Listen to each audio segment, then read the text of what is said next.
자, 이재명 지사 이야기가 나온 김에 조금 더 이 지사가 추진하고 있는 정책 등등도 좀 살펴보도록 하겠습니다. 뭐 숙고에 숙고를 거듭하고 있는 정책이 하나 있는데 토지거래 허가제입니다. 경기도가 실거주 목적의 주택 취득만을 허용하는 토지거래 허가제, 이것을 시행하는 방안을 검토하고 있는데 언제 시행이 되는 건지도 나왔나요? 지금 아직 나왔다고 볼 수는 없습니다. 지금 경기도에 토지거래 허가제가 언제 도입될 거냐를 쉽게 얘기하기는 좀 어려울 거라 보여지고요. 네. 이재명 지사가 SNS를 통해서 밝혔거든요. 경기도민들의 고견을 들어서 이 제도 도입 여부를 검토하겠다라고 밝혔는데 이재명 지사가 또 발빠르게 13일, 14일 사이에 또 여론조사를 실시를 1,000명 대상으로 했습니다. 그 결과 경기도민의 60%가 토지거래 허가제 도입을 찬성한다라고 네. 지금 조사가 된 상황이고요. 35%가 반대한다라는 의견을 표했습니다. 물론 토지거래 허가제가 뭐 기본권, 사유재산을 침해한다, 부작용이 있다, 각종 논란이 있을 수 있는데요. 이재명 지사가 이런 여론조사를 통해서 이를 정면 돌파하겠다는 의지의 표현이라고 볼 수가 있을 것 같습니다. 경기도가 주택 보급률이 100%입니다.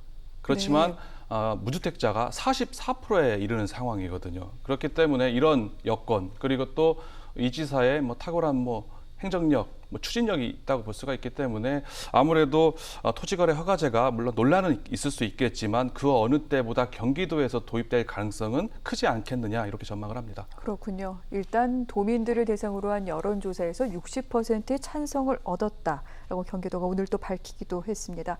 이 토지거래 허가제를 언제 시작을 할지 또 어느 지역에 적용을 할지에 대해서는 계속해서 숙고하고 고심하고 있다, 이렇게 경기도에서는 얘기하고 있는데 그래도 이제 시장에서는 대충 어느 지역이 좀 가능성이 있다, 이런 부분들 좀 말들이 많이 나오고 있지 않습니까?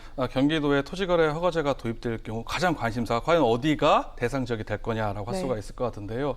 현재까지는 과천, 하남, 그리고 성남 수정구가 거론되고 있는 상황입니다. 네. 이들 지역은 국토교통부가 매년 지가 변동률을 발표를 하거든요. 올해 2분기 지가 변동률에서 1, 2, 3위를 공개한 지역이 바로 이들 세 지역이라고 할 수가 있습니다.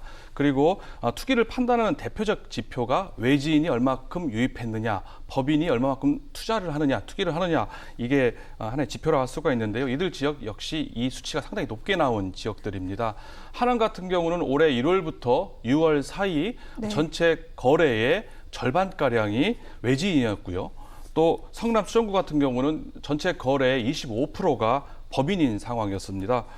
만약 토지거래 허가제가 경기도에 도입되고 시행이 되게 된다면은 이들 지역이 아무래도 적용될 가능성이 가장 높은 지역이 아닐까, 이렇게 전망을 하고 있는 상황입니다. 네.